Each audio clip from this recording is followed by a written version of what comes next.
Nilambur LDF സ്ഥാനാർത്ഥി M Swaraj നമുക്കൊപ്പം ചേരുകയാണ്. ഒരു ആവേശം നിറഞ്ഞ, അതായത് നിയമസഭാ തെരഞ്ഞെടുപ്പ് മുമ്പായി നടക്കാൻ സാധ്യതയുള്ള അവസാന ഒരു ഉപതെരഞ്ഞെടുപ്പാണ്.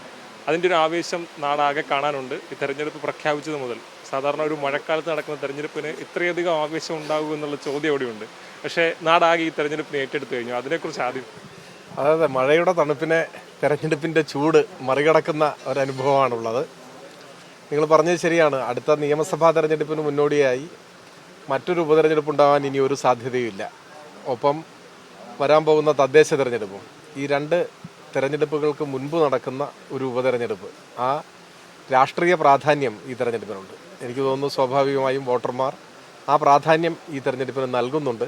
അതുകൊണ്ടാണ് വളരെ ഈ പ്രതികൂലമായ കാലാവസ്ഥയിലും ആവേശകരമായിട്ടുള്ള ഒരു തെരഞ്ഞെടുപ്പ് ചൂട് അനുഭവപ്പെടുന്നത്.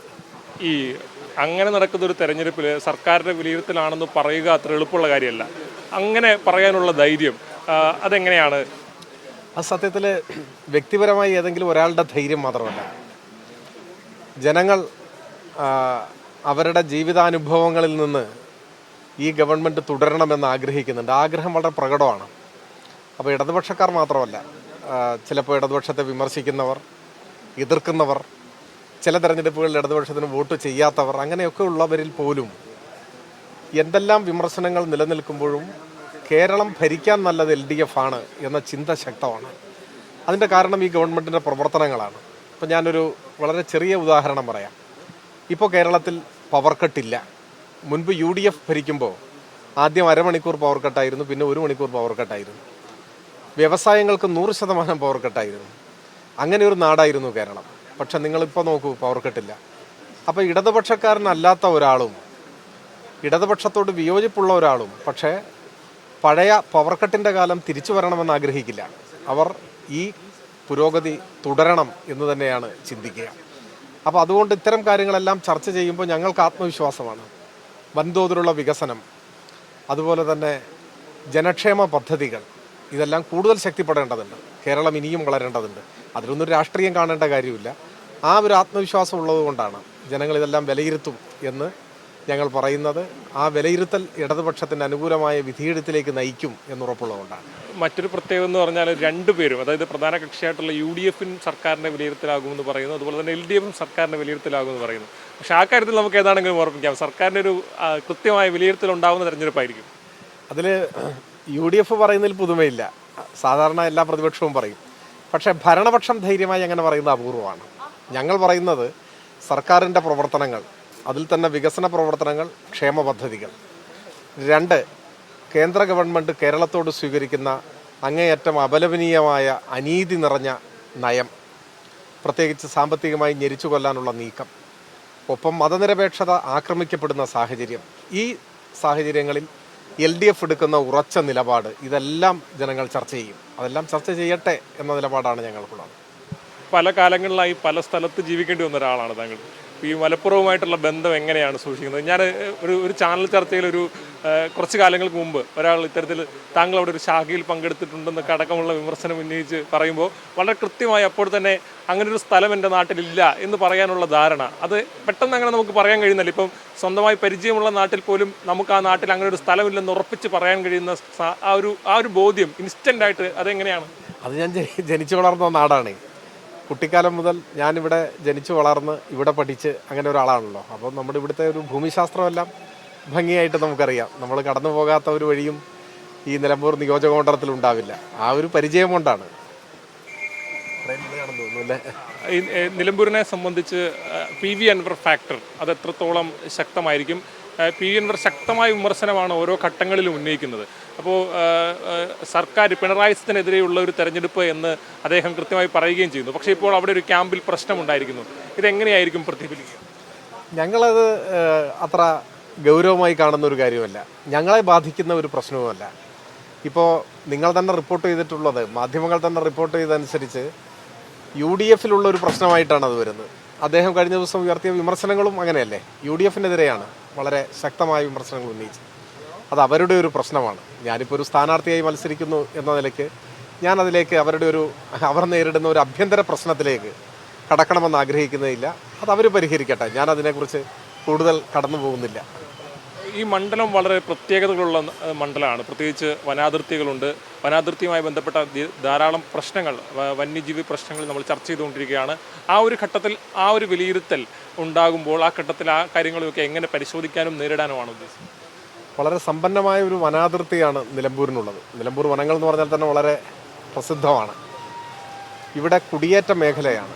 നിലമ്പൂരിലെ ജനസംഖ്യയുടെ നല്ലൊരു ശതമാനം കുടിയേറ്റ കർഷകരാണ്. അപ്പോൾ അവരുടെ ജീവനും സ്വത്തിനും സംരക്ഷണം നൽകാനുള്ള ഉത്തരവാദിത്വം നമ്മുടെ രാഷ്ട്രത്തിനുണ്ട്. ഇന്ത്യൻ ഭരണഘടന അത് പറയുന്നുണ്ട്. ആർട്ടിക്കിൾ 21 റൈറ്റ് ടു ലൈഫ്, അത് ഒരു പൗരൻ്റെ ജീവിക്കാനുള്ള അവകാശമാണ്. ജീവിക്കാനുള്ള അവകാശം എന്ന് പറഞ്ഞാൽ അവൻ ആഗ്രഹിക്കുന്ന തൊഴിൽ ചെയ്ത് അന്തസ്സോടെ നിർഭയമായി ജീവിക്കാനുള്ള അവകാശമാണ്. അതാണ് ഈ വന്യജീവി ആക്രമണത്തിൽ ഹനിക്കപ്പെടുന്നത്.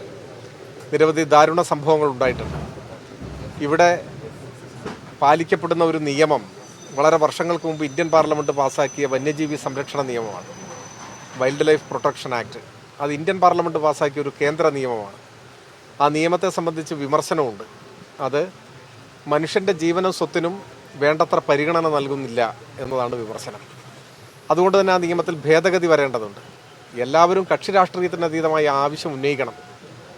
ഇന്ത്യ ഭരിക്കുന്ന പാർട്ടി ആ ദിശയിൽ ചിന്തിക്കുകയും വേണം. അത് സാധാരണക്കാരൻ്റെ സുരക്ഷിത ജീവിതത്തെ മുൻനിർത്തിയുള്ള ന്യായമായ ഒരു ആവശ്യമാണ്. അതാണ് കഴിഞ്ഞ ദിവസം മുഖ്യമന്ത്രി തന്നെ വളരെ ശക്തമായ ഒരു നിലപാട് ഈ വിഷയത്തിൽ പറഞ്ഞിരുന്നു. വന്യജീവി ആക്രമണത്തിൻ്റെ പശ്ചാത്തലത്തിൽ മുഖ്യമന്ത്രി പറഞ്ഞ അഭിപ്രായം വളരെ പ്രസക്തമായിട്ടുള്ളതാണ്. മലയോര ജനതയുടെ ശബ്ദമാണ് മുഖ്യമന്ത്രിയിലൂടെ പുറത്തു വന്നത്. ആ ഉറച്ച നിലപാടാണ് ഞങ്ങൾക്ക് ആ വിഷയത്തിലുള്ളത്. വന്യജീവി സംരക്ഷണ നിയമം ഭേദഗതി ചെയ്യണം. വന്യജീവി ആക്രമണത്തിൽ നിന്നും മലയോര ജനതയ്ക്ക് സംരക്ഷണം ഉണ്ടാവണം.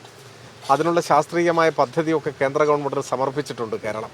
അതിന് അംഗീകാരം നൽകണം. ഇത്തരത്തിലുള്ള നിരവധി പ്രശ്നങ്ങൾ ഇതുമായി ബന്ധപ്പെട്ട് ജനങ്ങളുടെ മുൻപാകെയുണ്ട്. അതെല്ലാം ഈ തെരഞ്ഞെടുപ്പിൽ ചർച്ച ചെയ്യും എന്നാണ് ഞാൻ കരുതുന്നത്. രണ്ട് പ്രധാനപ്പെട്ട കാര്യം നമ്മൾ സർക്കാരുമായി ബന്ധപ്പെട്ട കാര്യം, വന്യജീവി ആക്രമണവുമായി ബന്ധപ്പെട്ട പ്രശ്നം. അതോടൊപ്പം തന്നെ ഈ തെരഞ്ഞെടുപ്പിൽ വളരെ സജീവമായി ചർച്ചാ വിഷയമാകാൻ സാധ്യതയുള്ളത് സംഘപരിവാറുമായി ബന്ധപ്പെട്ട വിഷയം, കേന്ദ്ര സർക്കാരിൻ്റെ വിലയിരുത്തൽ. ഈ കാര്യങ്ങളിലൊക്കെ നിലമ്പൂരിലെ ജനത ഏത് തരത്തിലുള്ളൊരു വീക്ഷണമായിരിക്കും മുമ്പോട്ട് വെക്കുന്നത്? പ്രത്യേകിച്ച് ഇന്ത്യ അലയൻസ് ഉൾപ്പെടെയുള്ള കാര്യങ്ങൾ നിലനിൽക്കുകയാണ്. മാത്രമല്ല സംഘപരിവാറിനെ നേരിടാൻ ആരാണ് കൂടുതൽ ശക്തരെന്ന ചോദ്യം നിലനിൽക്കുകയാണ്. ഈ ഘട്ടത്തിൽ നിലമ്പൂരിലെ ജനത ഇത് എങ്ങനെയായിരിക്കും വിലയിരുത്തുന്നത്? ഞാൻ അത്തരത്തിലുള്ള ഒരു ശാക്തിക ബലാബലങ്ങളുടെ വിലയിരുത്തലുകളിലേക്കൊന്നും പോകുന്നില്ല. ഇന്ത്യ എന്ന നിലയിൽ ഒരു കൂട്ടായ്മ ഉയർന്നു വന്നത് ഇന്ത്യൻ ജനാധിപത്യത്തിൻ്റെ ഒരു സ്വാഭാവിക പരിണാമമാണ്, ഒരു വികാസമാണ്. അതിനെ മതനിരപേക്ഷവാദികൾ സ്വാഗതം ചെയ്യുന്നുണ്ട്. വർഗീയതയുടെ നീരാളിപ്പിടുത്തത്തിൽ നിന്നും രാജ്യത്തെ രക്ഷിക്കാൻ മറ്റെന്ത് അഭിപ്രായ വ്യത്യാസങ്ങളുണ്ടെങ്കിലും ജനാധിപത്യ ശക്തികൾ ഒരുമിച്ച് നിൽക്കണം എന്ന ഒരു സന്ദേശം നമ്മുടെ രാജ്യത്തിനത് നൽകുന്നുമുണ്ട്. പക്ഷേ കേരളത്തെ സംബന്ധിച്ചിടത്തോളം കേരളത്തിന് മഹത്തായ ഒരു ചരിത്രവും പാരമ്പര്യവുമുണ്ട്. എന്തൊക്കെ പരിശ്രമങ്ങൾ വർഗീയ ശക്തികൾ നടത്തിയിട്ടും കേരളത്തിൽ വേരുറപ്പിക്കാൻ അവർക്ക് കഴിഞ്ഞിട്ടില്ല. ഇവിടെ ശക്തമായൊരു മതനിരപേക്ഷ ബോധം ഉയർന്നു നിൽക്കുന്നുണ്ട്. അതുകൊണ്ട് ഇവിടെ വർഗീയ നിലപാട് സ്വീകരിക്കുന്നവരെ ജനങ്ങൾ അല്പം അകറ്റി നിർത്തുന്ന നിലയാണ് ഇവിടെ ഉള്ളത്. അതുകൊണ്ട് തന്നെ ദേശീയ രാഷ്ട്രീയത്തിലെ ആ വെല്ലുവിളി അതേ അർത്ഥത്തിൽ പ്രതിഫലിക്കുന്ന ഒരു നാടല്ല ഇത്.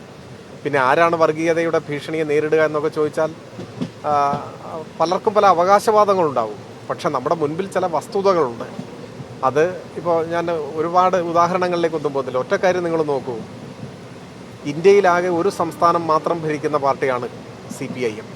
ഇടതുപക്ഷം ഒരു സംസ്ഥാനം മാത്രമേ ഭരിക്കുന്നുള്ളൂ. പക്ഷേ ആ സംസ്ഥാനത്തിൻ്റെ മുഖ്യമന്ത്രിയുടെ തലയ്ക്കാണ് RSS വിലയിട്ടത്.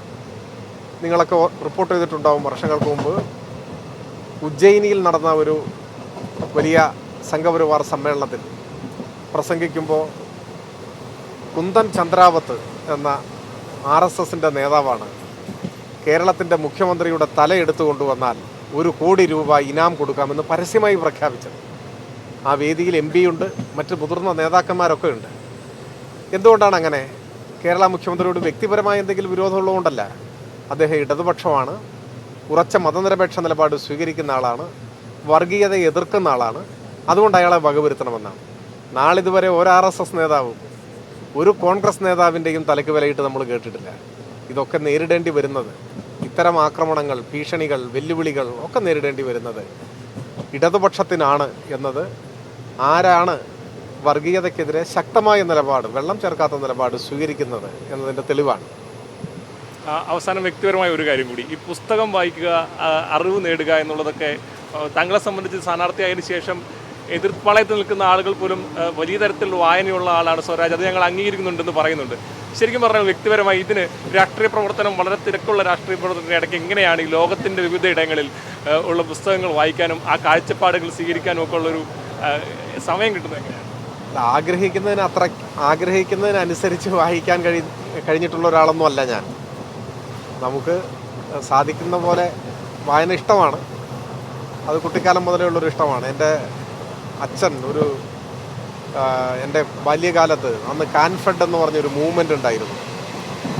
കാൻഫെഡ് എന്ന് പറഞ്ഞാൽ Kerala association for non formal education and development, അതാണെന്ന് അതിൻ്റെ ഫുൾ ഫോം എന്ന് എനിക്ക് തോന്നുന്നു.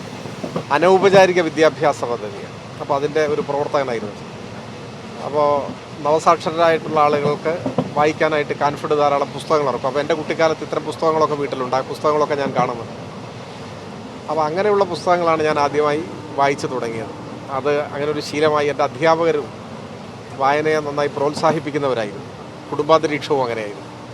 അതുകൊണ്ട് കുറച്ചൊക്കെ വായിക്കാൻ കഴിഞ്ഞു. പക്ഷേ ഞാൻ ലോകത്തിലെ ഏറ്റവും കൂടുതൽ വായിക്കുന്ന ആളാണെന്നോ അല്ലെങ്കിൽ ആഗ്രഹിക്കുന്ന അത്രയും വായിച്ച ഒരാളാണെന്നോ ഒന്നും ഒരർത്ഥവുമില്ല. നമ്മൾ എത്ര വായിച്ചാലും തീരാത്തതാണ് പുസ്തകങ്ങളുടെ ലോകം. നമുക്കതിലേക്കൊന്നും കടന്നു ചെല്ലാൻ പോലും സാധിച്ചൊന്നും വരില്ല. പക്ഷേ നമ്മളെക്കാളൊക്കെ പുസ്തകം വായിക്കുന്ന എത്രയോ പേർ നമുക്ക് ചുറ്റുമുണ്ട്. എല്ലാവരും വായനയുടെ മഹാവിസ്മയങ്ങളിലേക്ക് കടന്നു വരട്ടെ എന്ന് സ്വാഗതം ചെയ്യാൻ മാത്രമേ നമുക്ക് സാധിക്കൂ. ഓക്കെ, ഏതാണെങ്കിലും എല്ലാവിധ ആശംസകളും. അദ്ദേഹം പ്രതീക്ഷയോടെ തന്നെ നിലമ്പൂരിലേക്ക് യാത്രയാകുകയാണ്. ഒരു രാഷ്ട്രീയ പോരാട്ടത്തിന് തന്നെയാകും നിലമ്പൂർ സാക്ഷ്യം വഹിക്കുക എന്നതിൽ സംശയമില്ല.